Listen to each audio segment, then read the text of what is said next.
Hey, what's up and good afternoon, guys.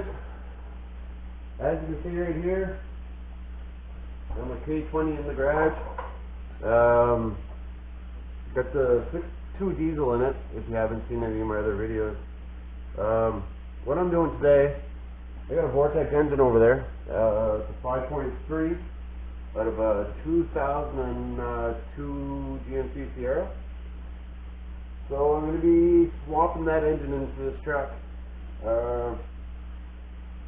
These 6.2s, they're a great engine, crazy reliable, great gas mileage, but just the horsepower and torque, it's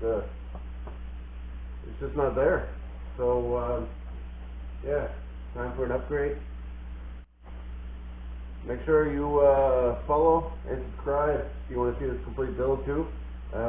Any of your buddies ever want to know anything about how to swap a 5.3 in? This is kind of a learning thing to me. This is the first time I've done a 5.3 in one of these trucks.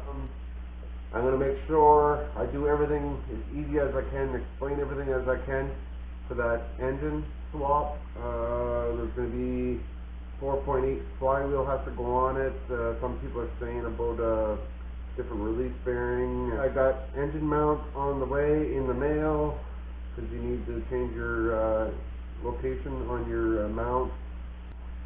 The wiring harness, of course. I'm getting my computer, my ECM pre-programmed to get rid of the VAT, the low or the downstream oxygen sensors. I don't know, but the guy's going to be doing a complete retune on the computer. He said he's going to adjust my fuel curve, everything like that for a little extra horsepower.